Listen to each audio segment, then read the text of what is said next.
Cyrielle Sarah Cohen. Bonjour à toutes et à tous et bienvenue sur Radio J. Ravi de vous retrouver pour cette nouvelle émission aujourd'hui jusqu'à 16h30 avec mon invité, écrivain, chroniqueur, scénariste français.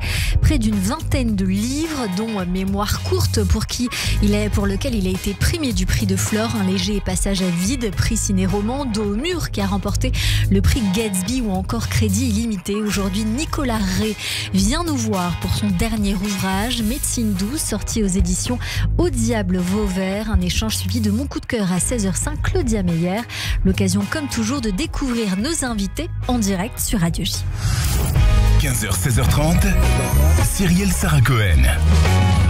Radio J. Bonjour Nicolas Rey. Bonjour Cyrielle. Merci beaucoup d'être mon invité aujourd'hui pour découvrir votre actualité. Alors je vous le disais il y a une petite seconde et puis on va battre le fer tant qu'il est chaud. J'ai découvert votre livre Un léger passage à vide il y a de cela quelques années. J'avais été conquise pour avoir été pendant très longtemps assez fan des écrits de Frédéric Beigbeder. Et donc vous me disiez que je n'étais pas la seule, visiblement. Non, mon père et moi également. Moi je considère comme étant Un léger passage à vide comme étant le moins mauvais en fait. Donc voilà. Et je suis également fan de Frédéric Beigbeder. Oui, eh bien on va le voir dans un instant. Pas seulement d'un point de vue littéraire. Hein. C'est aussi un ami. C'est comme un grand frère. C'est ça. C'est la sensation que j'en ai eue en préparant cette émission. Alors je pense qu'on va l'évoquer dans un instant ensemble parce que vous êtes liés par certaines choses. On va le voir crescendo. Mais dans cette émission, bien sûr, un ADN particulier, tenter de savoir, de découvrir qui vous êtes au-delà de ce que vous faites. Et je vais vous demander pour ce faire 3 mots pour vous décrire. Vous diriez lesquels, Nicolas Rey? Mélancolie. Mélancolie. J'allais dire tristesse, mais là je ne vais pas donner un spectre plus large. Oui, et maladresse. Maladresse. Voilà. Et on dit tristesse, ouais. On ne le garde pas. Non, okay. Tristesse, on le garde. Une tristesse qui ferait belle figure, qui tenterait de faire belle figure. Belle figure. Ok, et ben on note tout ça. On va voir si ça colle avec votre personnalité tout au long de cette émission. Pour ce faire, le début, toujours le début. Nicolas Rey, vous êtes né à Évreux un 8 mai 73. Votre père d'origine ukrainienne, je crois savoir, est directeur commercial au départ dans les produits chimiques, malgré ce que vous avez voulu faire entendre il fut un temps, et votre mère institutrice en maternelle. Avec aujourd'hui le recul de la vie, comme on dit, quel genre d'enfance vous diriez que vous avez eu et dans quel cadre vous avez grandi? J'ai grandi au fin fond de la Normandie, dans un bled qui s'intitulait le Ménilmillon. C'était même pas un village, c'était un hameau. Il y avait plus de vaches que d'habitants. Voilà. C'est un euphémisme de dire que je me suis atrocement ennuyé. Je me suis vraiment, c'était très très long. Les journées étaient très très très longues. Et quand je pense maintenant à mon fils qui est né à Paris, dans le 18e, qui a tout le temps, c'était pas la même limonade quand j'étais enfant. Je faisais du tennis, du foot, et le mercredi, mon grand-père m'emmenait au cinéma à Mantes-la-Jolie, et ça j'adorais. Et est-ce que ça finalement, ça a créé chez vous une ambition? L'ambition de devenir réalisateur de cinéma un peu plus tard. Ah oui. Moi, j'avais une addiction quand j'étais petit, c'était vraiment les films. Mon père m'avait offert ce qu'on appelait un combi à l'époque. C'était une télé avec un lecteur VHS à l'intérieur.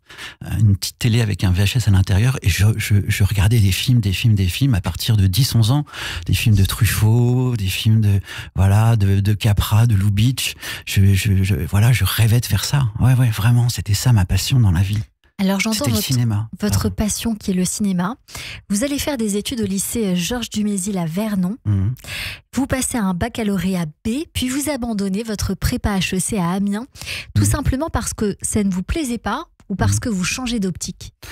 Ça me plaisait pas tant que ça. Et puis je suis rentré en école de commerce en fait.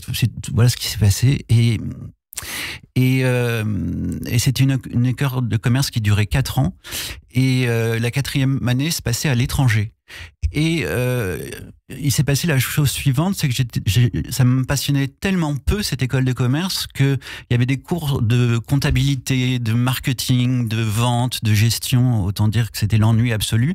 Donc je n'y allais jamais, ce qui fait que j'ai pas doublé mais triplé ma première année, tout en faisant croire à mes parents que je passais à chaque fois en année supérieure. Donc en troisième année, alors que j'étais encore en première année, ma mère était sûre que j'étais en troisième année, elle appelle le secrétariat pour savoir si dans quel pays allait se passer la quatrième année à l'étranger. Et là, on lui informe au secrétariat que on a le temps vu je suis encore en première année. Donc là, les choses se passent très mal. Règlement de compte à Hockey-Choral et on me dit mon père me dit t'as 6 mois pour te trouver un job, sinon on te coupe les livres. Et j'ai écrit mon premier livre à ce moment-là. À ce moment-là, vous écrivez votre premier livre. Mais à l'âge de 20 ans, je ne sais pas si on est dans la même fréquence de temps, vous travaillez en usine, certainement celle de votre père, pour créer des désherbants de produits chimiques. Ça vous a appris quoi sur la vie, ça, Nicolas Ray ? Ça m'a appris une chose, c'est que je me souviens, c'était à Bernay dans l'Eure, j'étais venu avec plein de bouquins et l'idée de commencer à écrire un roman. Et je me suis rendu compte à la fin d'une journée d'usine que en fait ma tête était totalement vide, comme si un citron avait été totalement pressé et que j'étais plus capable d'écrire quoi que ce soit, même de lire. J'avais plus aucune capacité de concentration, voyez-vous. Et je pouvais juste regarder La Roue de la Fortune sur TF1. Je pouvais plus rien faire d'autre, quoi.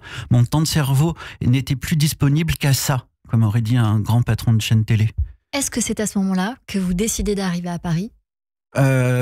Oui, en fait, c'était c'était mon stage de première année d'école de commerce, donc j'étais déjà quasiment à Paris, mais c'est quasiment à ce moment-là que je suis à Paris, Alors, vous quittez les études, vous vous installez à Paris, et là, vous allez rencontrer le romancier Philippe Djian. Je crois que c'est un ami d'une amie de votre mère.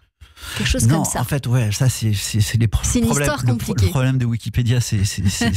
Alors, c'est pas sur Wikipédia pour le coup. Non, alors c'est pas vraiment comme ça que ça s'est passé. Philippe Djian, je l'ai découvert par les livres d'abord. C'est-à-dire que mais par un livre qu'on avait prêté à votre mère, si je peux me permettre. Voilà, c'est ça. C'est-à-dire qu'il y avait pas énormément de livres à la maison et on prête à ma mère un bouquin de Djian qui s'intitulait L'An dehors et je lui pique et je le lis et d'un seul coup là, je découvre vraiment la littérature. Je dévore ce livre, j'achète tous les autres bouquins de Djian. À l'époque, je suis encore à la campagne chez mes parents. Et dans les bouquins de Djian, cet écrivain fait référence à d'autres auteurs américains, Carver, Fante, Bukowski. Et j'achète ces auteurs-là. Je mets des coups de stabilo et j'achète ces auteurs-là. Donc, je découvre tout un panel de littérature anglo-saxonne et je me fais une culture littéraire de poche grâce à Djian. Et je le rencontre après, à la sortie de mon premier roman, où Technicar me demande de faire un portrait pour Djian. Et donc, je le rencontre et je passe une soirée avec lui, parce qu'il a la gentillesse de m'inviter à dîner après, vu que ça se passe bien entre nous. Et je me retrouve à dîner avec Djian. Voilà l'histoire. Voilà l'histoire et votre livre. Alors, votre premier livre va sortir, 13 minutes. Ça arrive à quelle période par rapport à cette rencontre avec Djian, pour qu'on y aille crescendo dans la chronologie? Ça arrive après. Mon livre sort et je rencontre Djian un an plus tard à peu près. Ça devient du coup un mentor pour vous? Qu'est-ce que vous vous dites? Comment vous échangez? Est-ce que c'est finalement quelque part le papa que vous rêviez d'avoir, un ami qui vous tend la main quand vous en avez besoin, un père spirituel, un mentor? Djian a toujours été quelqu'un de très silencieux. Je l'ai rencontré qu'une seule fois ce soir-là. On n'a jamais correspondu après. On s'est jamais vu après. Ça s'est arrêté là. Ça s'est arrêté là. En revanche, sa littérature m'a toujours accompagné. Et ne cesse encore aujourd'hui de m'accompagner. Et ça m'arrive encore d'offrir des bouquins de Philippe Djian. Et d'en relire même. Oui, donc il reste quand même quelque chose. Après ce premier livre, 13 minutes, vous publiez une vingtaine d'ouvrages, vos romans quasiment tous chez Au Diable Vauvert, votre maison d'édition de cœur, mémoire courte, pour lequel vous allez obtenir le prix de Flore, un léger passage à vide, qui est le livre avec lequel je vous ai découvert. De mémoire, vous parliez de cette consommation de drogue qui fait que je vous ai souvent assimilé aux auteurs comme Beigbeder, puis Crédit Limité, votre avant-dernier livre, et puis ce dernier, Médecine douce, qui est un des rares qui est une totale fiction, on peut dire ça comme ça, ou Ah ouais. il y a quand même de vous là-dedans, Nicolas pour Ray? une fois, oui, un peu de moi évidemment, mais pour une fois, je me suis intéressé à autre chose qu'à mon petit nombril, quoi. Je me suis passionné pour mon médecin généraliste. Et Il existe vraiment? Ah oui, il existe. Enfin, au départ, il existe vraiment. Après, tout ce qui se passe dans le roman n'est que pure fiction, y compris en ce qui le concerne. Mais en revanche, son histoire, à savoir le fait que après ces années d'études, il est parti avec Médecins sans frontières en Afghanistan et puis dans les pays d'Afrique, et que il est revenu ouvrir son premier cabinet à la Goutte d'Or et puis dans le 18e, ça c'est lui. Après, j'ai tout inventé, heureusement pour lui. Nicolas Ray, ce livre alors, Médecine douce, est sorti aux éditions Au Diable Vauvert. Ce sont les déboires d'un médecin joyeusement immoral, comme il est dit dans le communiqué de presse, dans une fiction satirique et drôle, où vous êtes en pleine résurrection romanesque. C'est Martin Faubert, en tout cas qui l'est, un médecin cinquantenaire, marié, père de 2 enfants, totalement désabusé et qui surtaxe ses patients riches et soigne gratuitement les pauvres. D'abord, pourquoi vous avez décidé de vous mettre dans la peau d'un médecin? La médecine m'a toujours passionné. Par exemple, je suis fan de séries. Dr House, j'adore Dr House parce que déjà il y a un parallèle entre Dr House et Sherlock Holmes.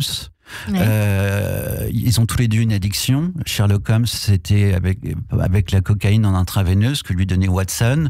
Dr House, c'est de la Vicodine que lui donne son ami Wilson. Donc il y a un parallèle qui se fait.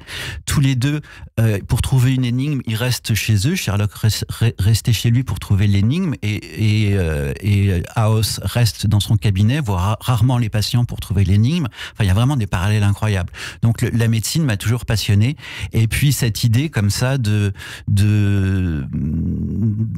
type à qui on demande constamment, parce qu'un médecin généraliste n'est pas médecin uniquement de 8h30 du matin à 17h30. Il l'est 24 heures sur 24. C'est-à-dire, lorsqu'il va dîner avec des amis, il peut pas s'empêcher de regarder le fond de l'œil jaune de l'un, le bras de l'autre, et puis il y a toujours une bonne âme qui lui dit je m'inquiète pas, mais est-ce que tu crois que les ganglions que j'ai dans la gorge c'est grave, etc., etc.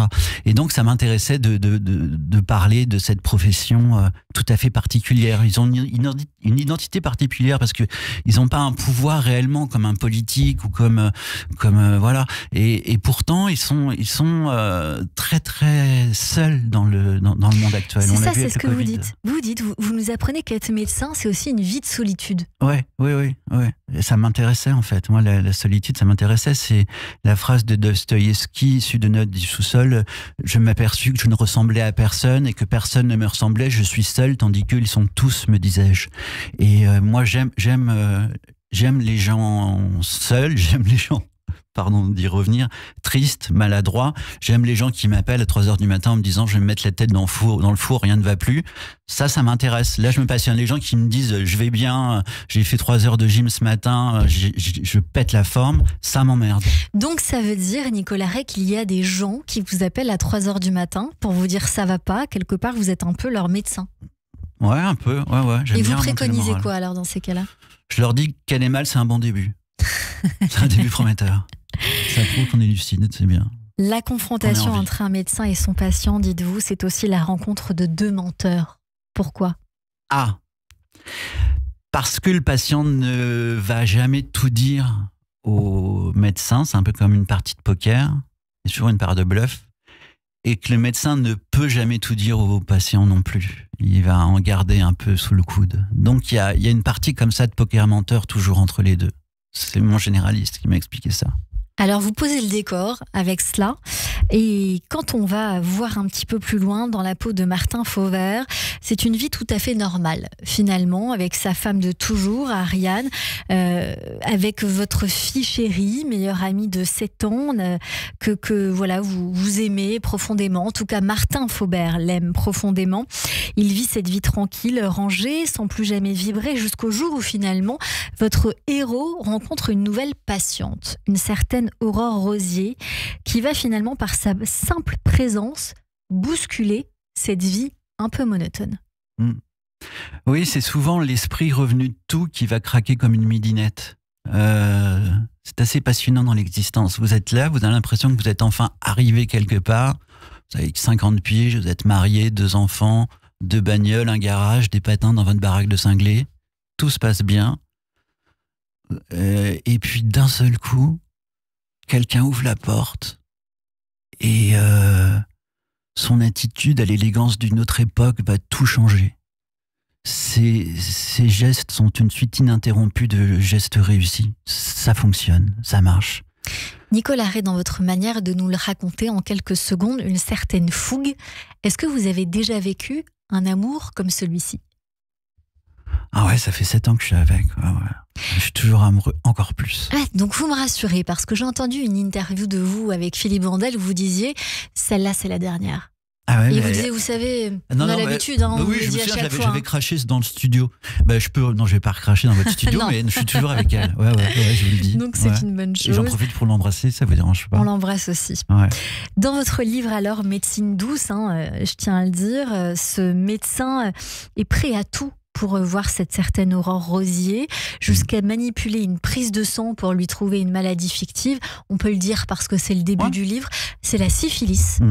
Il va lui recommander donc de faire cette prise de sang, de même dire à son mari de venir le consulter. Il va lui dire qu'il a également la syphilis. Et bon, tout cela pour lui faire admettre qu'il y a eu tromperie et dézinguer le couple. Pour faire exploser leur couple, oui, tout à fait. En fait, c'est parce que, à partir de là, à partir du fait qu'il tombe amoureux, tous les coups sont permis. C'est dans La vie est belle de Frank Capra. Il y a James Stewart qui rentre chez lui. Il apprend que son amoureuse de jeunesse s'apprête à se marier avec un pote d'université. Et il est dans le jardin avec sa mère. Il y a une fête et sa mère lui fait comprendre qu'il doit faire quelque chose.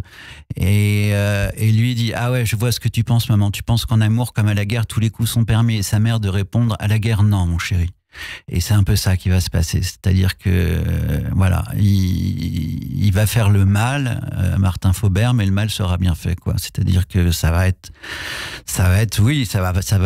amoral, mais ça va être efficace, on va dire. J'ai envie de dire, Nicolas Rey, qu'on a envie de l'aimer, quand même, ce médecin. Oui. Je me demande même s'il ne devrait pas exister. Enfin, on n'irait pas trop loin parce que je pense que Jean-Marc Morandini ferait un gros titre. Et puis, parce que c'est écrit dans le livre, on n'ira pas jusque-là. Mais ce héros, il va s'enfoncer dans le mensonge jusqu'à finalement ce que la vérité lui éclate au visage. Et on retrouve dans ce livre 2 grands thèmes de prédilection, l'amour, le mensonge, des thèmes qui vous sont chers. Est-ce que vous avez déjà menti de cette manière pour plaire Nicolas Rey, quitte à tout perdre? Alors, ce que j'ai fait comme mensonge quand j'avais 16-17 ans, j'avais eu un chagrin d'amour. Une fille m'avait quitté et j'avais écrit un manuscrit. Et j'avais demandé via la boîte de mon père d'en faire un livre, de l'auto-éditer. J'avais inventé une maison d'édition qui s'appelait Farniente, je me souviens. Et j'avais intitulé ça « Il était jour où Cupidon s'en fout ». Et je me souviens déjà à l'époque, je l'avais écrit pour la reconquérir, mais au fur et à mesure que j'écrivais, je me disais, mais en fait, on n'écrit pas pour ravoir les gens, on écrit parce qu'on sait qu'on va pas les ravoir et c'est tellement injuste que ça mérite qu'on l'écrive. Mais bon. Je l'avais écrit et je lui avais donné en lui faisant croire que c'était un vrai livre, qu'il était réellement publié. Donc c'était un énorme mensonge et évidemment, devinez quoi, ça n'a rien donné et elle m'a quitté quand même. Et est-ce que ces pages vous ont servi dans un autre livre potentiellement? Ça a été un peu le terreau de 13 minutes de mon premier roman. Du premier qui était basé sur une tristesse amoureuse. Sur un chagrin d'amour. Un chagrin d'amour. Ouais. Alors dans ce livre, Nicolas Rey, il y a du cynisme, de l'impertinence, tellement de drôlerie qu'on regretterait finalement presque que ce médecin n'existe pas. C'est ce que je vous disais. J'ai retrouvé la plume qui m'avait ébloui moi dans un léger passage à vide, n'en déplaise à Augustin Trapenard qui n'était pas de cet avis. J'ai beaucoup ri parce qu'aussi en parallèle de cette histoire qui relate une tristesse de vie quelque part, au fond, il y a des allers-retours comme dans une salle d'attente avec la vie de vos patients à l'image de notre société. Oui, c'est vrai qu'une salle d'attente d'un médecin généraliste, c'est une société, il y a tout, il y a Il y a la trouille, il y a la frousse, il y a l'espoir, il y a l'ignorance. Il y a tellement de choses dans une salle d'attente, c'est terrible. Et il y a notamment la jeunesse perdue face à la chirurgie esthétique et la télé-réalité avec Cindy Lemoine qui est partie au Maroc pour refaire sa poitrine et injecter ses lèvres. Oui. Et je vais lire un petit extrait parce que ça m'a énormément fait rire quand j'ai commencé à lire ces pages où finalement cette jeune femme vous dit « Mais qu'est-ce qu'ils m'ont fait, docteur ?» Vous lui répondez, le héros lui répond, vous voyez ce lapsus. On va commencer par vos lèvres. Je ne sais pas ce qu'ils vous ont injecté, mais ce n'est pas le bon produit. En fait, ça peut être tout et n'importe quoi. Ça peut être de l'huile minérale, végétale, industrielle, automobile même. On peut même imaginer qu'ils vous ont inoculé juste du sérum physiologique. Elle vous dit, c'est quoi ? Et le médecin répond, de l'eau avec un peu de chlorure de sodium, comme dans les hôpitaux. Certaines femmes comme vous ne meurent pas au moment de l'injection, mais d'autres peuvent développer des inflammations sévères, parfois jusqu'à 10 ou 15 ans après l'opération. Elle répond, qu'est-ce qu'on peut faire ? La réponse est celle-ci. L'apparition de vos cloques est, malgré les apparences, une excellente nouvelle. Laissez-moi juste en percer une. Voilà. Vous voyez tout le pus qu'elles contiennent. C'est le liquide que l'on vous a administré et que votre corps commence à rejeter.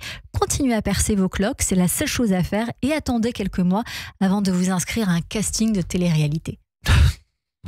Alors je me suis demandé ce qui vous avait inspiré et si vous regardiez les Marseillais, les anges de la télé-réalité, si vous étiez beaucoup sur Instagram pour observer tout cela, Nicolas Ray. Alors non, je suis le degré zéro des réseaux sociaux. J'arrive à peine à ouvrir ma boîte mail. Là, j'y arrive en ce moment vu que je suis en promotion, donc il faut que je l'ouvre. Mais non. J'ai un ami qui m'a créé un site Facebook qui vit au Luxembourg. Mais j'ai du mal à réussir à l'ouvrir. Non, j'y connais rien. Je suis pas sur Instagram, je suis pas tout ça. Mais je sais que ça existe et quelque part ça me fascine. Et je n'éprouve aucun jugement par rapport à ça parce que si j'avais eu 17 ans aujourd'hui, et j'aimerais bien avoir 17 ans aujourd'hui, pourquoi pas, l'idée me plaît, moi qu'on est 50, peut-être que je me serais servi de cette façon de communiquer. Hein. Je sais pas. C'est toujours dangereux de dire...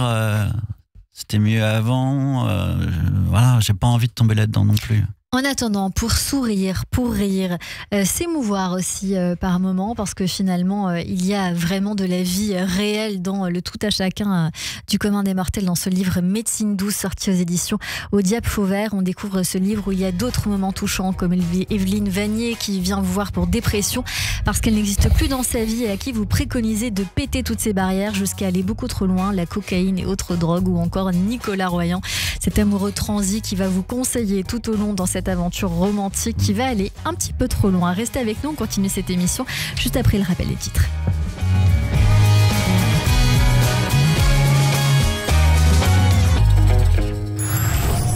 15h, 16h30, Cyrielle Sarah Cohen. Radio J.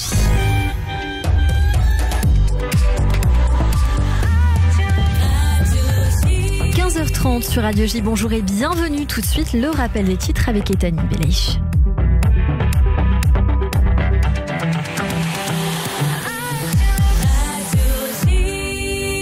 Bonjour Etanit. Bonjour Cyrielle, bonjour à tous. 50, c'est le nombre de terroristes éliminés par Tsahal dans le secteur de l'hôpital Shifa depuis le début de l'opération lancée à Gaza City, opération lancée vers 2h du matin hier. Près de 200 personnes ont également été arrêtées. Dans le sud de la bande de Gaza, Khan Younes, ce sont 4 terroristes qui ont été éliminés. L'unité commando de Tsahal a par ailleurs saisi des armes sur place. Les négociations pour la libération des otages se poursuivent à Doha au Qatar. Une contre-proposition aux exigences du Hamas a été formulée par Israël. Elle doit encore être présentée au groupe terroriste par les médiateurs. En France, le président Emmanuel Macron est en visite à Marseille au lendemain du lancement de l'opération PlaceNet XXL contre le trafic de drogue. Le bilan s'élève à plus de 82 interpellations et une 60aine de gardes à vue dans la cité de la Castellane, dans les 15e et 16e arrondissements de la ville. Les près de 6 millions d'agents de la fonction publique sont appelés à se mobiliser pour une hausse des salaires et de meilleures conditions de travail. À la mi-journée, le ministère de l'Éducation nationale recensait un peu moins d'un enseignant gréviste sur 10 sur tout le territoire. Un jugement inédit sur les 28 prévenus jugés depuis novembre pour pour cyberharcèlement contre l'agente d'influenceur Magali Berda. Tous ont été condamnés ce mardi, dont 14 à de la prison ferme. Enfin, la décennie qui vient de s'écouler est la plus chaude jamais enregistrée. C'est ce que révèle le dernier rapport de l'Organisation météorologique mondiale, publié aujourd'hui. Le recul des glaciers et la perte de banquise en Antarctique suscitent la plus grande inquiétude, alerte l'ONU. Et merci beaucoup, Étienne Belaïch. On vous retrouve à 16h pour le journal complet. Tout de suite, une courte pause et c'est la suite de notre émission avec Nicolas Ray et mes chroniqueurs qui nous rejoignent sur Radio J. Radio J. Réfoy, Serge et Nicolas Rafale. Radio J. Bonjour, c'est Serge. Bonjour, c'est Nicolas. On se retrouve tous les mardis de 21h à 22h sur Radio J. Au programme, médecine, chirurgie, bien-être et santé. Rendez-vous dans Réfoy avec les Rafales père et fils sur Radio J. Radio J. Radio J.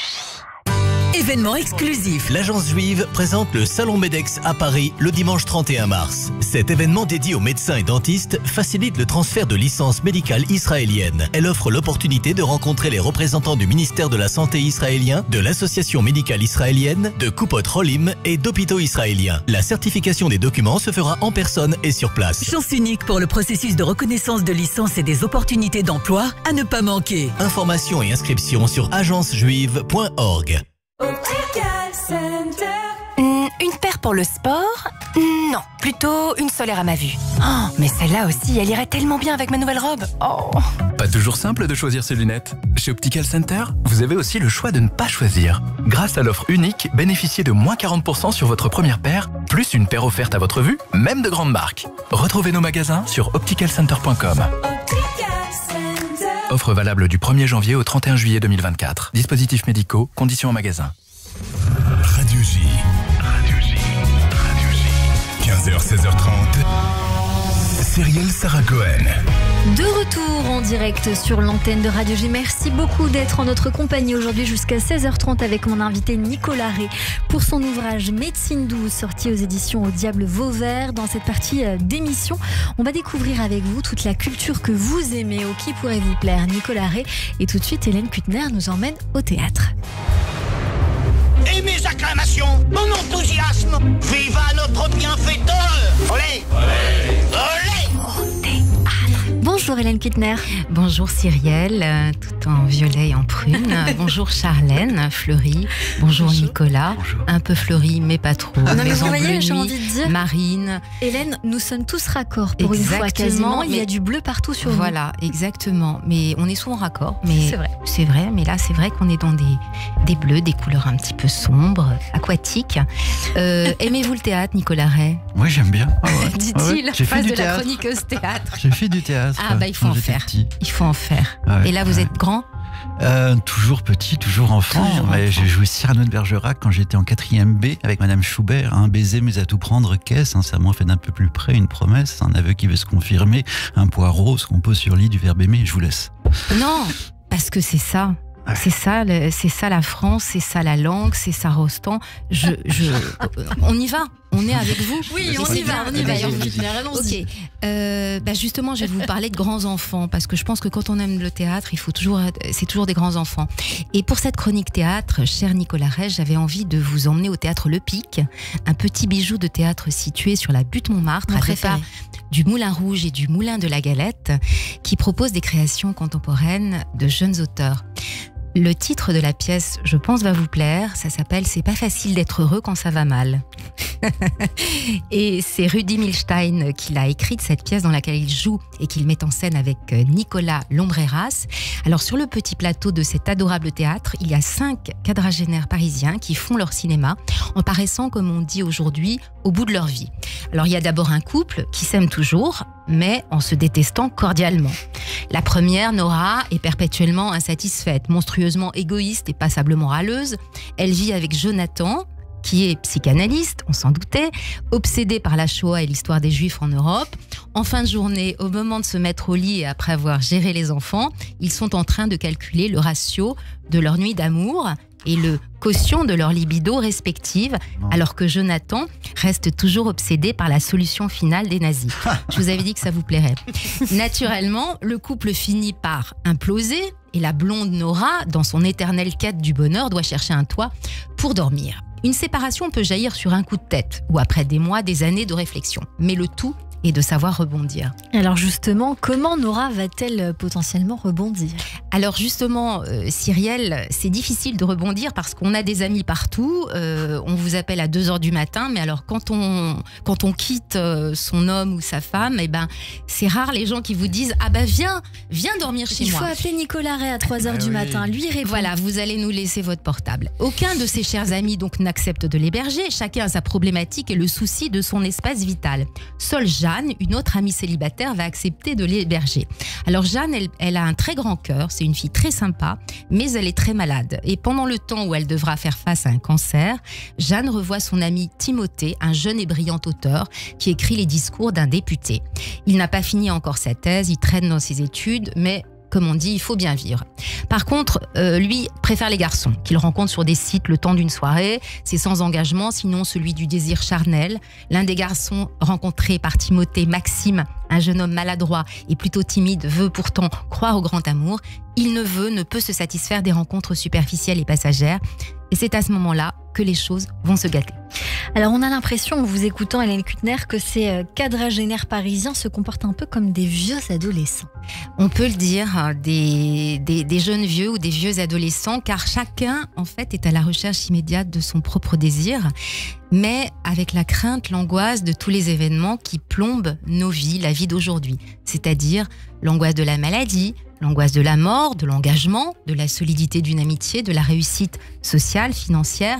En fait, ces adultes encore jeunes ont peur de grandir, peur d'aimer, peur de s'engager. Ils ont aussi peur de vieillir en refusant de choisir. Et l'auteur et scénariste Rudi Milstein, qui joue Maxime, s'amuse à mettre en boîte tous les clones de lui-même. Ses dialogues sont enlevés, drôles, acides, durs parfois. Il fait parler les personnages comme s'il radiographaient leur cœur, sans filtre. Ce qui donne une comédie qui joue sans arrêt sur le conscient et l'inconscient des personnages. On passe d'une scène à une autre par le glissement graphique d'un feutre blanc qui vient dessiner des formes noires, des formes blanches sur un tableau noir. On rit de bon cœur car on savoure l'autodérision des personnages brossés à la manière d'un Woody Allen français. C'est pas facile d'être heureux quand ça va mal, écrit Rudi Milstein. Et quand ça va bien, aurait-on envie de lui demander?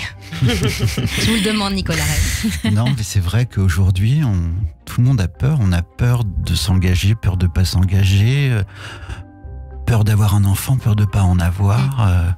C'est très juste, je trouve, votre chronique. Je la trouve formidable là-dessus, parce que c'est vrai qu'on a peur de tout et de son contraire, en fait. On a peur de vieillir, peur de rester trop jeune, peur de mûrir, peur de pas mûrir. Enfin, et puis en plus, pour avoir vécu quasiment 30 ans en haut, du côté du haut de l'avenue Junot, je connais par cœur ce théâtre, donc ça me donne très envie d'y aller.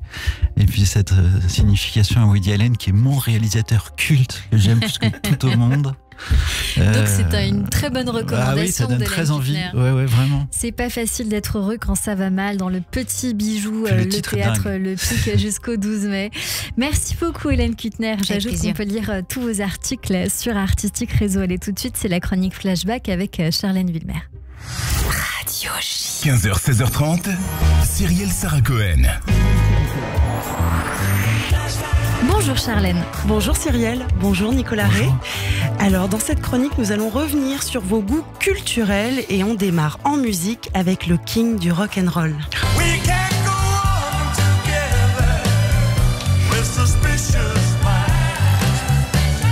Flashback, nous sommes en 1969 quand Elvis Presley sort Suspicious Minds, titre très important pour lui parce que cette année 69 est charnière pour Elvis. Voilà 5 ans que le chanteur n'a pas eu de chanson classée numéro 1. Les Beatles et les Rolling Stones ont même repris l'avantage.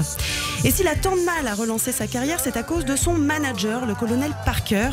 Celui-ci a une règle majeure. Si un compositeur veut qu'une chanson soit interprétée par le King, il doit reverser des droits, et notamment au colonel lui-même. Et forcément, ça en rebute plus d'un. Alors Elvis s'émancipe et décide d'enregistrer le titre sans l'accord de son manager et ça paye. Mais cette chanson, interprétée par le King, n'est pas la version originale. 1968, la première version est signée Mark James, de son vrai nom, Francis Rodney Zambon, auteur-compositeur américain. Il écrit Suspicious Minds pendant qu'il est employé comme pianiste à l'hôtel Hilton de Memphis. Mais le succès n'est pas du tout au rendez-vous. Alors c'est Chips Moman, producteur de la chanson, la présente à Elvis, qui cherche à se réinventer à travers un titre plus mature et bien rock, et la reprise est donc enregistrée. Elle figure sur l'album From Elvis in Memphis. C'est même la dernière chanson à être enregistrée sur le disque. Incroyable. La chanson est classée numéro 1 des ventes aux États-Unis et le 17e et dernier single numéro 1 du chanteur. En 2003, le magazine Rolling Stone la classe au 91e rang parmi les 500 meilleures chansons de tous les temps, quand même. Et une signification ? Eh bien, elle parle du manque de confiance et de la trahison en amour. Les paroles s'inspirent de la vie personnelle du compositeur, marié mais encore amoureux de son ancienne petite amie. Un amour secret que sa femme, au 6e sens bien développé, soupçonne. Alors puisqu'on parle d'amour, Charlène, on poursuit en musique avec un autre artiste dont vous êtes fan, Nicolas Ray, et cette fois vous nous en avez avec celui-ci.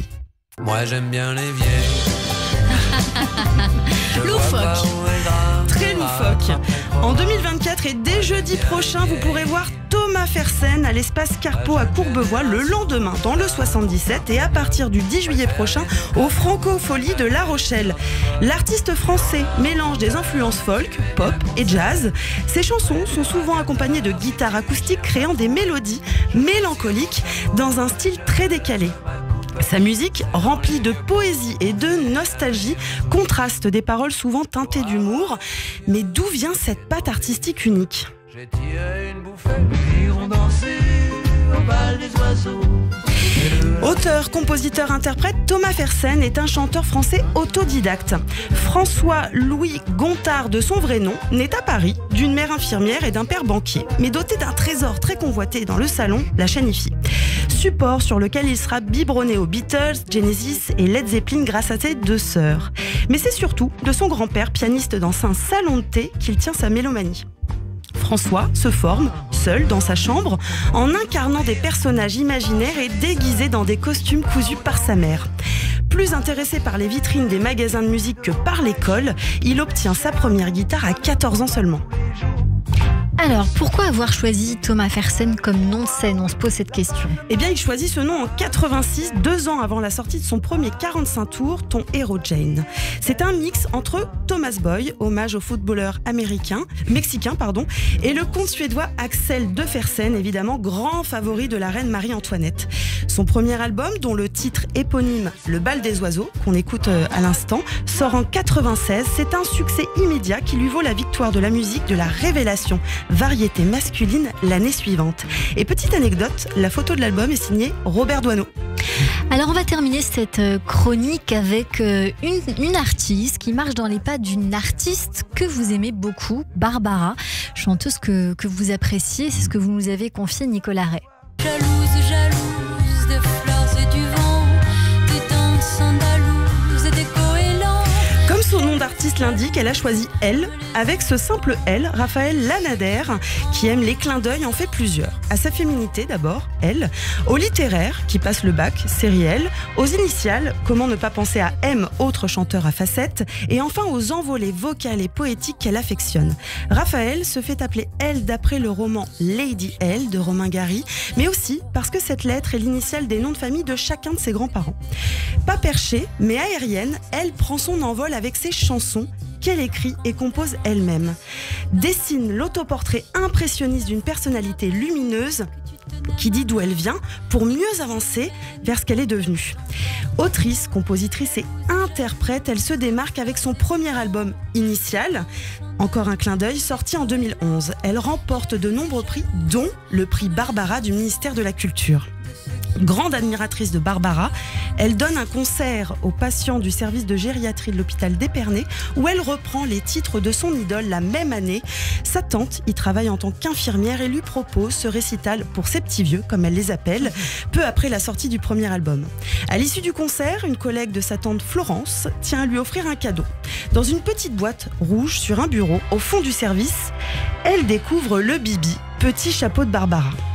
Et ce Bibi, c'est l'un des éléments du pont entre elle et Barbara.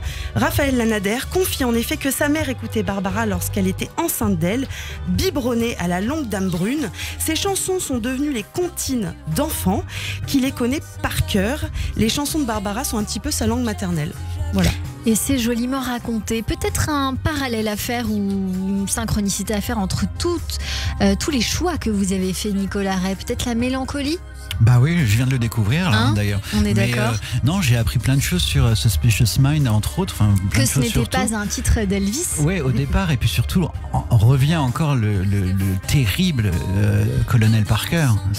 On le revoit dans le film Elvis, que je conseille à tous, là, qui est de Baz Luhrmann, qui est absolument dingue, où on découvre que l'unique rêve d'Elvis, c'était de faire le tour du monde. Et que le colonel Parker, l'a fixé à Vegas et l'a empêché. Il en est mort, Elvis, de ça, en fait, vraiment, parce que voilà, il s'est bourré de cachetons, d'alcool, et il en est mort. Et c'est le colonel Parker qui l'a tué, vraiment. Via le fait qu'il l'ait laissé à Vegas.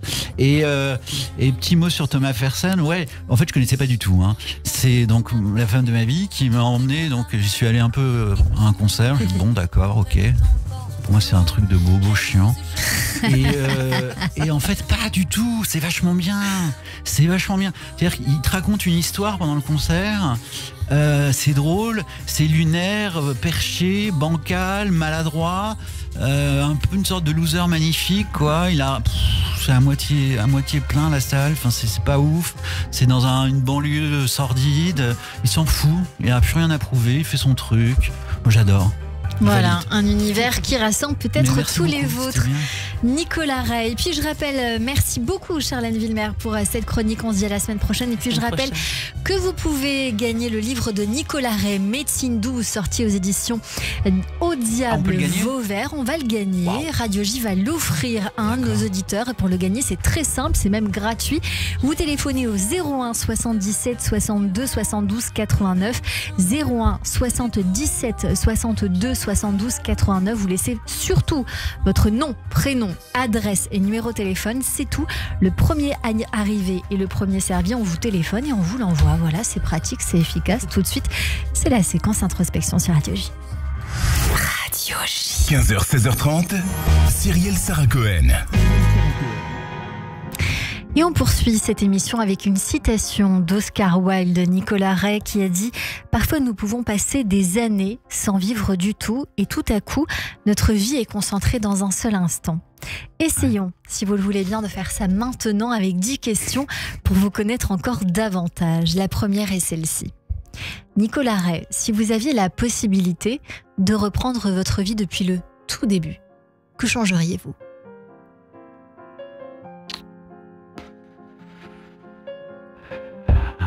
Tout et rien, non, rien du tout. Un conseil que vous donneriez à un enfant pour réussir sa vie?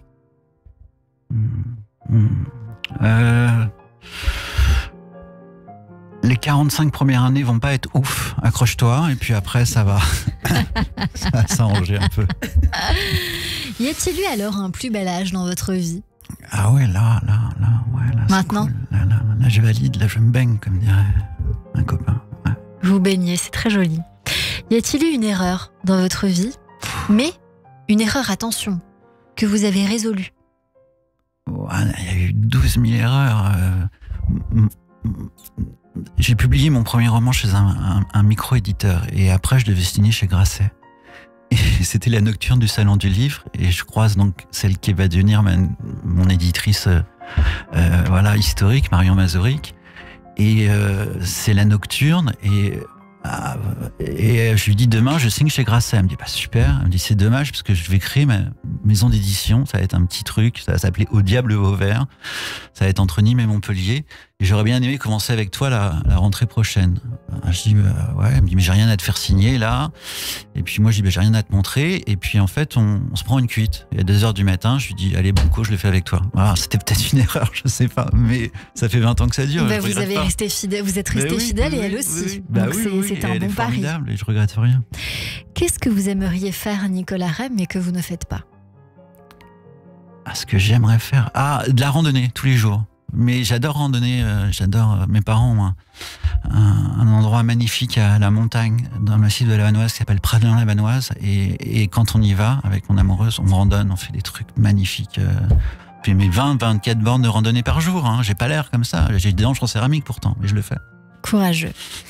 Quelle est la chose que vous avez réalisée cette année et dont vous vous souviendrez toute votre vie?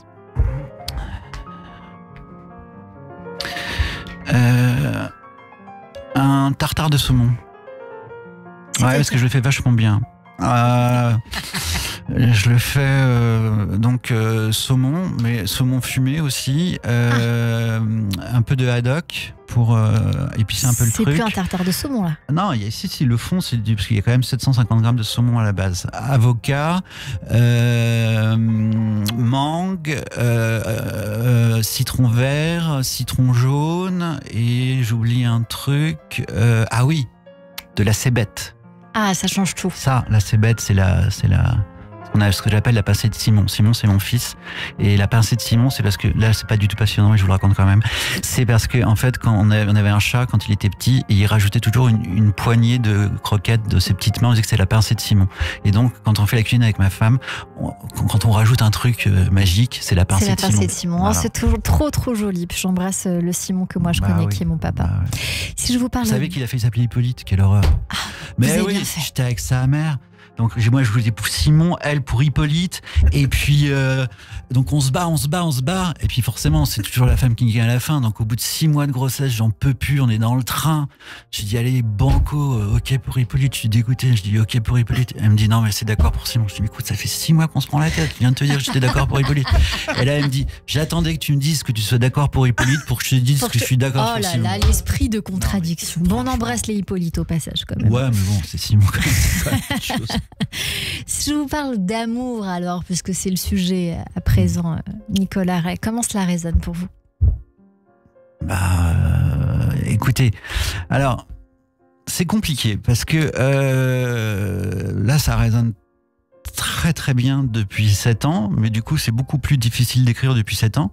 Mais avant ça sonnait moins juste, ça se passait mal, et du coup ça me permettait d'écrire plus facilement. Donc voilà, il faut. Vous faites partie de ces auteurs qui disent que quand ça va mal, l'écriture est meilleure. Ah bah oui. Mais tous ne sont pas cet avis. Moi je suis du vôtre. Ouais. Si vous pouviez changer une chose, Nicolas Ray, sur votre corps ou sur votre personnalité, qu'est-ce que ce serait? Sur mon corps, ça serait mes sinus, parce que j'en peux plus de mes sinusites. Et ma personnalité, ça serait un peu un peu plus de, je sais pas, un truc qu'à ma femme, c'est une sorte de force de vie, quoi. Elle a une capacité de s'endormir le soir avec une facilité déconcertante, quoi. Et moi, elle angoisse pas de la mort et tout. Oh putain, c'est cool. Et moi, je suis là, oh là là, le soir je m'endors, je me dis, on va devenir ce qu'on était avant de naître, à savoir rien, une sorte de sommeil profond, tout ça n'a aucun sens. Qu'est-ce que c'est que ce délire? Et voilà, et donc un peu de légèreté, quoi. Ouais, la légèreté. Si vous étiez président, c'est pas très léger quand même, Nicolas Ray, mais j'adorerais. Une mesure que vous prendriez, c'est vrai, vous aimeriez? Oui, j'adorerais être président. Vous feriez quoi? Moi, je serais dictateur. Ah oui. Je sais pas, je ferais plein de trucs. Comme quoi? Je mangerais beaucoup de homard, j'adore le homard. Je demanderais à Pierre Guénière et Thierry Marx de me faire des repas de ouf. Voilà, non, je ferais des trucs bien comme ça. Des trucs pour vous, quoi? Ouais, pour moi. Ouais. Okay. Pour mes proches. Voilà. Et pour le monde? On s'en fout. Mais si, j'ai 2-3 trucs à régler quand même. Ok. Pour terminer, Nicolas Ray, qu'aimeriez-vous que les gens retiennent de vous? C'est intéressant. J'aimerais que les gens retiennent de moi.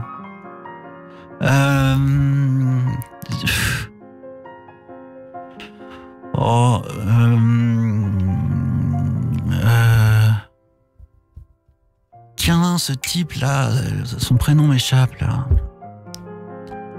Ouais. Voilà. Ça vous plairait. Ouais.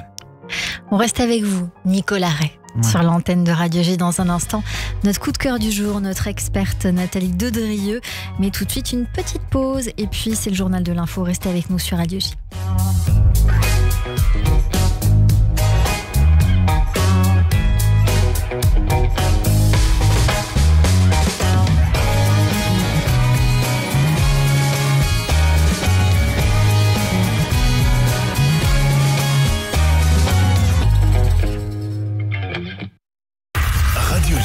Le 6-9, Ilana Ferradian. Tous les matins, à 7h45 sur Radio J, Christophe Barbier. Je vous retrouve tous les matins dans le 6-9 d'Ilana Ferradian avec un invité politique chaque jour. C'est le Barbier du matin. C'est tous les jours, à 7h45 sur Radio J. Radio J. Vous écoutez Radio J à Paris sur 94.8 en DAB+, et sur notre appli Radio J. Radio J.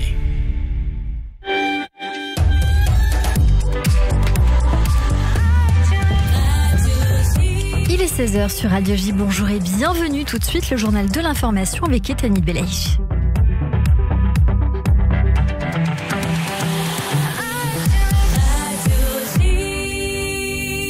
Bonjour Ethanit. Bonjour Cyrielle, bonjour à tous. Au 165e jour de guerre contre le Hamas, l'opération autour de l'hôpital Shifa se poursuit.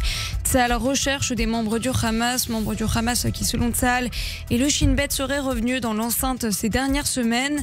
Le dernier bilan de l'armée fait état d'au moins 50 terroristes éliminés depuis le début de l'opération à l'hôpital Shifa. Près de 200 personnes ont également été arrêtées.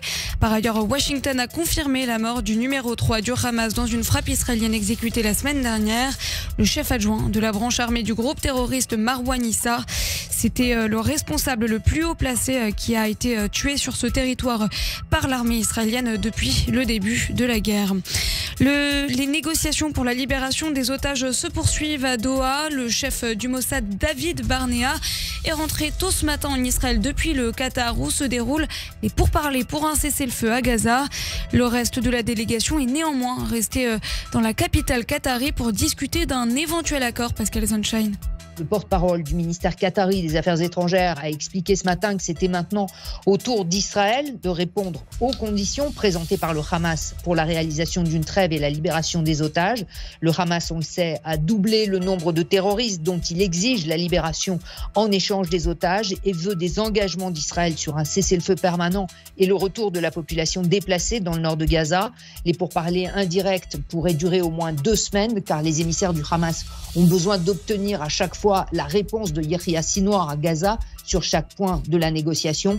Le Qatar parle d'un optimisme prudent. Les deux camps sont disposés à négocier, mais on est encore loin d'un accord, explique le porte-parole du ministère des Affaires étrangères du Qatar. Notre correspondante en Israël, Pascal Sunshine. Le nouveau Premier ministre palestinien veut réformer les institutions de l'autorité palestinienne. Dans sa première interview depuis sa nomination à ce poste il y a 4 jours, Mohamed Mustafa a déclaré que la transparence devait être assurée, l'état de droit renforcé et la corruption combattue. Notre politique est basée sur une tolérance zéro, quelle que soit la forme de corruption au sein des institutions nationales. Voilà ce qu'il a martelé dans cet entretien accordé à l'agence Arab World Press basée à Londres. Il a également évoqué la reconstruction de la bande de Gaza avec à terme un accès à l'indépendance. En France, Emmanuel Macron est en déplacement surprise à Marseille. Il est arrivé dans la cité phocéenne vers 10h ce matin pour faire le bilan des opérations anti-drogue dans la ville. Le ministre de l'Intérieur Gérald Darmanin et le ministre de la Justice Éric Dupond-Moretti notamment sont à ses côtés. Le chef de l'État a fait le point sur les interpellations et les gardes à vue de ces dernières 24 heures à Marseille où une opération Place Net XXL a été lancée. On l'écoute. Il y a déjà plus de 82 interpellations, une 60aine de gardes à vue avec justement des personnes qui étaient visées qui sont, on le sait, des criminels très dangereux et des gens qui nourrissait la délinquance marseillaise. Et donc c'est ce travail qu'on va poursuivre. L'objectif, c'est rendre la vie des trafiquants, des dealers, de toute la criminalité qui les accompagne impossible. Parce que justement, il n'y a pas de discours de défaite. Parce qu'on n'a pas le droit d'avoir un discours de défaite. Emmanuel Macron qui a promis que le travail de lutte contre le trafic de drogue allait se poursuivre à Marseille pendant plusieurs semaines, puis serait lancé dans une dizaine d'autres villes. Enfin, 28 personnes ont été condamnées pour cyberharcèlement contre l'agente d'influenceur Magali Berda. La moitié a été condamnée à des peines de 4 à 12 mois de prison ferme. Les prévenus devront également verser au total 54 000 € de dommages et intérêts à l'agente qui souligne que cette décision est le début d'une reconstruction. Magali Berda. Il ne faut rien lâcher, même si c'est long, mais il y a du résultat et c'est la seule chose qui nous permet de nous reconstruire. Parce que la violence du cyberharcèlement est une violence invisible et c'est très très douloureux, bien plus qu'on peut penser. Donc c'est un signal pour dire de se battre et qu'il y a une justice, qu'aujourd'hui il y a un parquet spécialisé, il faut le rappeler, le PNLH. Et je remercie vraiment ce parquet parce que sans eux, moi j'aurais jamais pu tenir le coup. C'était Magali Berda à la sortie du tribunal correctionnel de Paris. Elle se confiait au micro de BFM TV cet après-midi. Et merci beaucoup Étienne Belaïch. On vous retrouve demain à partir de 14h. En attendant une courte pause et on revient sur l'antenne de Radio J avec mon invité Nicolas Ray. Et puis mon coup de cœur évidemment en direct sur Radio J. Radio J, le 6-9, Ilana Ferradian. Tous les matins à 7h45 sur Radio J, Christophe Barbier. Je vous retrouve tous les matins dans le 6-9 d'Ilana Ferradian avec un invité politique chaque jour. C'est le Barbier du matin. C'est tous les jours à 7h45 sur Radio J. Une paire pour le sport? Non, plutôt une solaire à ma vue. Oh, mais celle-là aussi, elle irait tellement bien avec ma nouvelle robe. Oh. Pas toujours simple de choisir ses lunettes. Chez Optical Center, vous avez aussi le choix de ne pas choisir. Grâce à l'offre unique, bénéficiez de moins 40% sur votre première paire, plus une paire offerte à votre vue, même de grandes marques. Retrouvez nos magasins sur opticalcenter.com. Offre valable du 1er janvier au 31 juillet 2024. Dispositifs médicaux, conditions en magasin. Si je vous dis Purim, vous dites Matanot Le'Evionim. Et si je vous dis Matanot Le'Evionim, vous dites Va'adarabanim. En donnant au Va'adarabanim, votre don sera redistribué le jour même de Purim, en toute discrétion, aux familles les plus nécessiteuses d'Israël, par la plus grande caisse de Tzedaka d'Israël, soutenue et dirigée par les grands de la génération, un don 100% Tzedaka. Plus de 6000 familles attendent votre aide. Alors n'attendez plus. Faites votre don par téléphone au 0800 106 135, 0800 106 135 ou sur va'adarabanim.org. Purim Sameach. Radio J. Radio J. 15h, 16h30. Cyrielle Sarah Cohen. 16h16 en direct sur l'antenne de Radio J. Merci beaucoup de nous rejoindre si c'est le cas et si vous êtes avec nous depuis le début de cette émission. Merci pour votre fidélité avec notre invité aujourd'hui Nicolas Ray, venu nous voir pour son livre Médecine douce, sorti aux éditions Au Diable Vauvert. Et puis c'est l'occasion de vous rappeler que Radio J vous offre cet ouvrage. Pour le gagner, c'est très simple.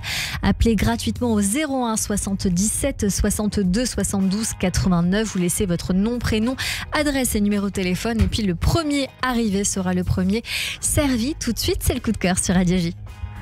Radio J. 15h, 16h30. Cyrielle Sarah Cohen. Bonjour Claudia Meyer. Bonjour. Merci beaucoup d'être notre invité coup de cœur aujourd'hui en direct sur l'antenne de Radio J. Alors on va découvrir votre nouvel album La Negra, tribute to Mercedes Sosa, voilà la voix de l'Amérique latine. On va découvrir cet album dans un instant qui sort le 22 mars, donc là, voilà, dans quelques jours. On découvre ce titre et on revient avec vous en direct sur Radio J. Si no creyera en el delirio, si no creyera en la esperanza, si no creyera en lo que agencio, si no creyera en mi camino, si no creyera en mi sonido, si no creyera en mi silencio, qué cosa fuera la masa si cantera, un amasijo hecho de cuerdas y tendones, un revoltijo de carne con madera, un instrumento sin mejores pretensiones, y lucecitas montadas para la escena. Qué cosa fuera, corazón, qué cosa fuera cosa fuera la masa sin cantera, un testapero de traidor de los aplausos, un servidor de pasado en copa nueva, un eternizador de dioses del ocaso, júbilo hervido contra pil lentejuela. Qué cosa fuera, corazón, qué cosa fuera, qué cosa fuera la masa sin cantera.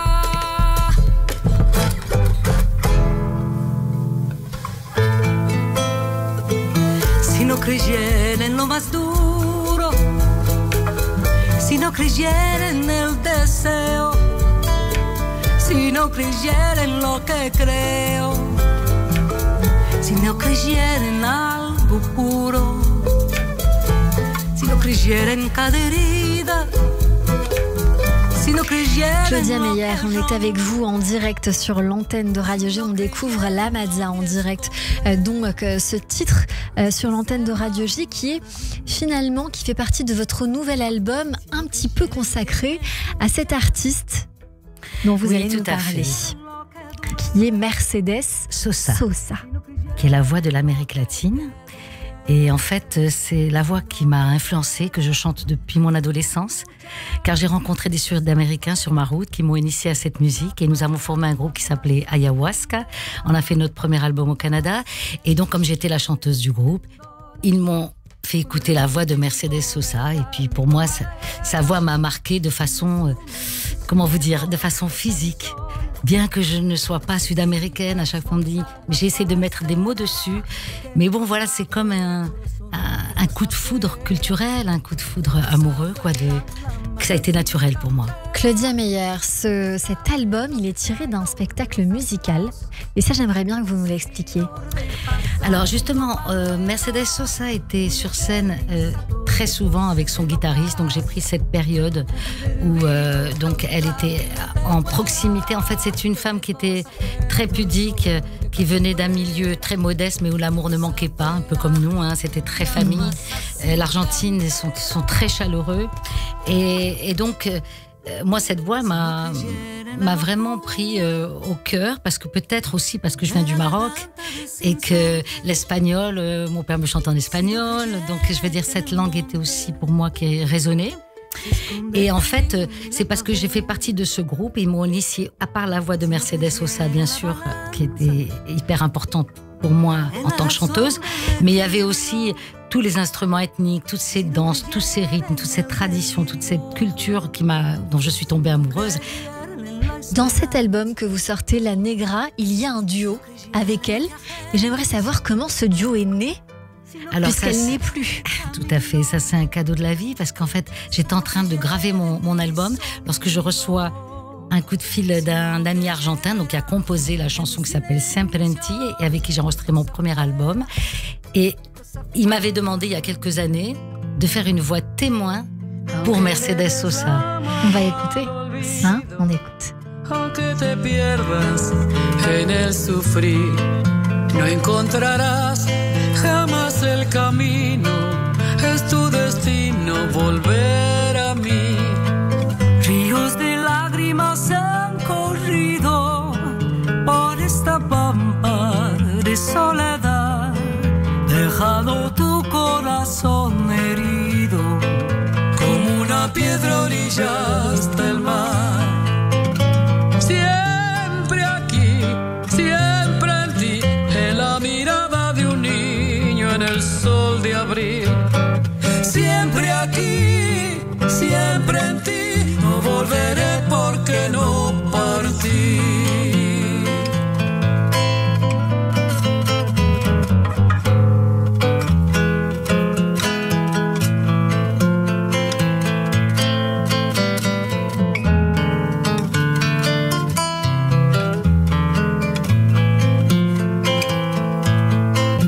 Hasta las garzas que van volando y los caballos al galopar, todo te cuenta que nada ha muerto, todo perdura con el amar.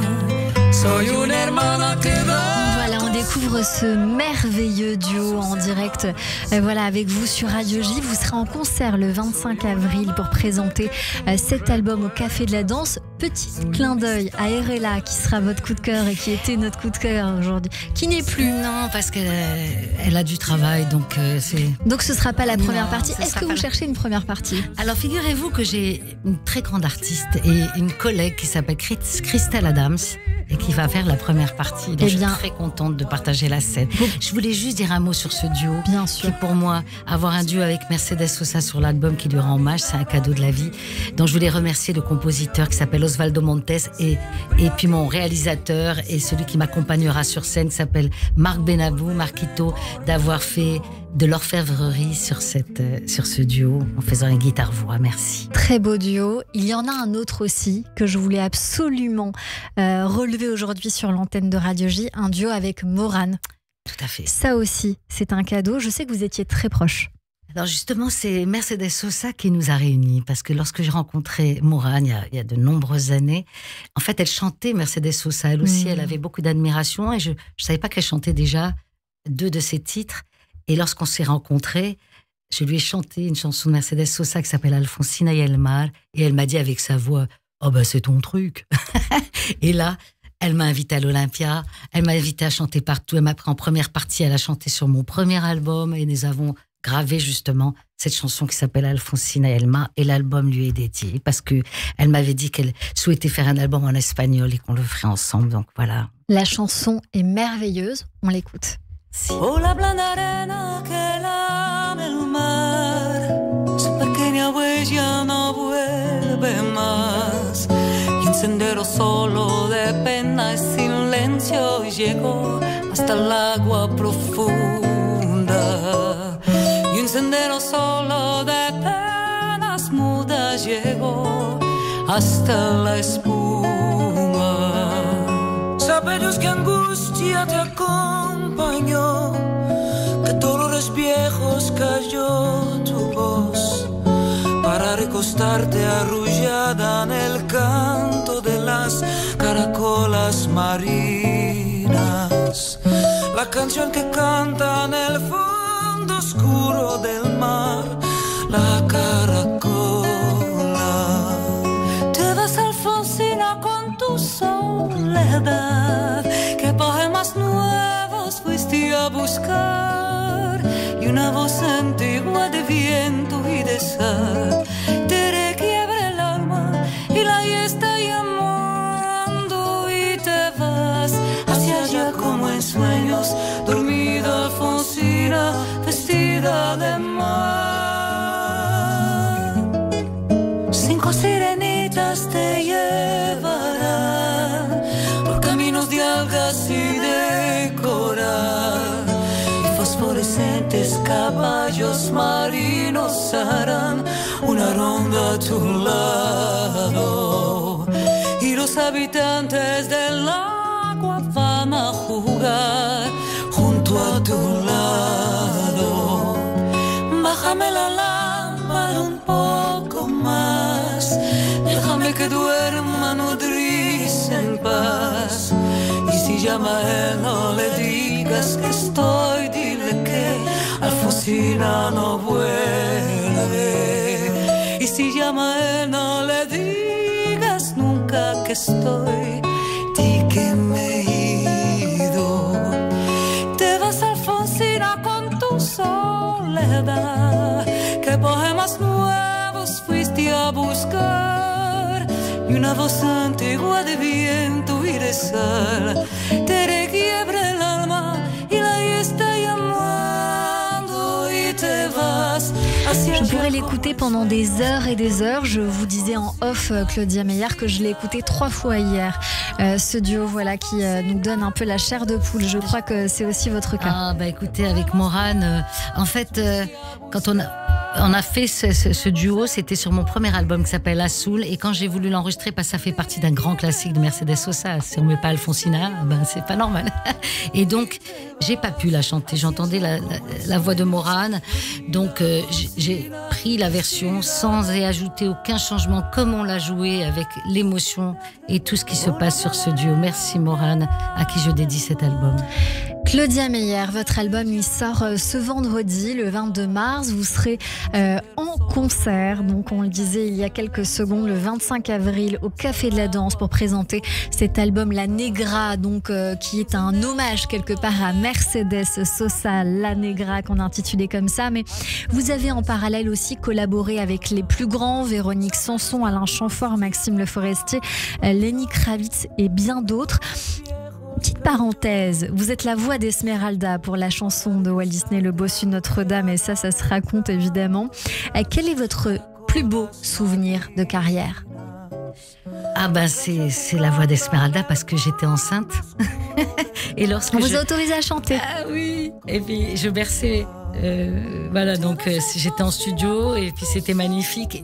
Le plus beau souvenir, c'est quand je l'ai chanté, cette chanson, au Grand Rex, avec tous les personnages de Walt Disney. Et ça, c'était magique. Bon, il y en a plein d'autres. Il y a bien sûr tous ces duos avec Morane, toutes ces rencontres de ce métier magnifique. Claudia Meyer, vous avez la guitare à côté de vous. Je suis très tentée de vous dire de nous chanter un petit bout de quelque chose. Je vous laisse décider, choisir ce que vous voulez nous interpréter sur Radio J. La première fois que j'ai entendu Mercedes Sosa, elle chantait une chanson qui s'appelait Gracias a la vida. Et déjà rien que le titre, magnifique, merci à la vie. C'est parti.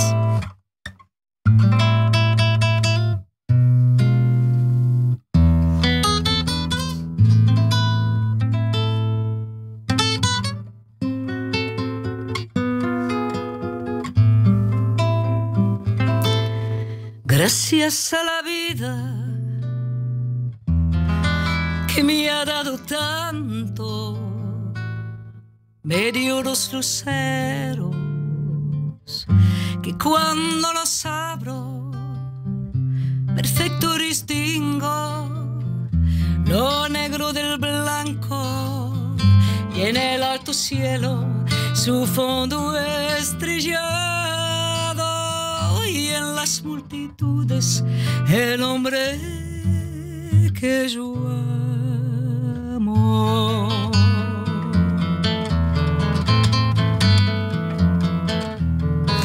Gracias a la vida que me ha dado tanto, me ha dado el oído que en todo su ancho graba noche y día, grillos y canarios, martillos, turbinas, ladridos, chubascos y la voz tan tierna de mi bien amado.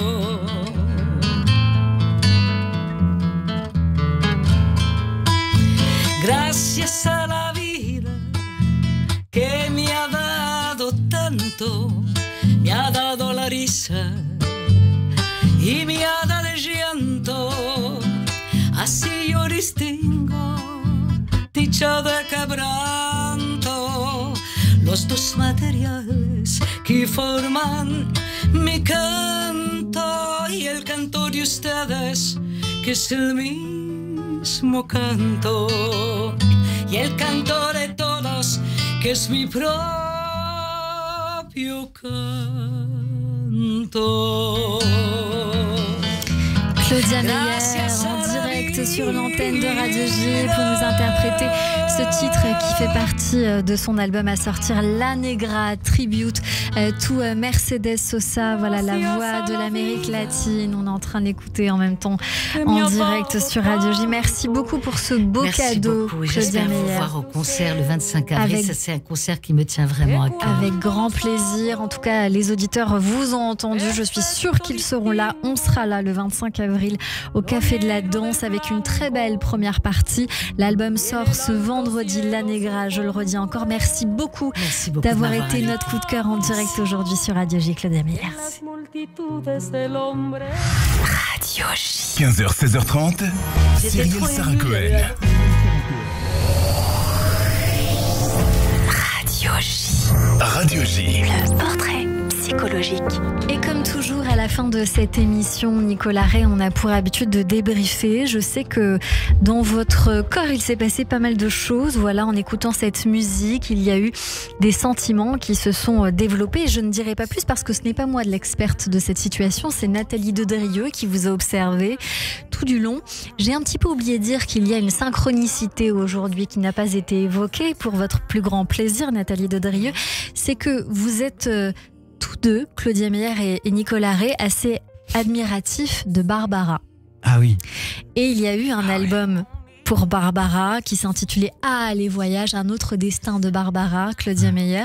Et vous aimez aussi beaucoup Barbara, je crois savoir. Je l'ai vu 2 fois en concert, c'était incroyable. C'est des souvenirs. Vous l'avez vu en concert ?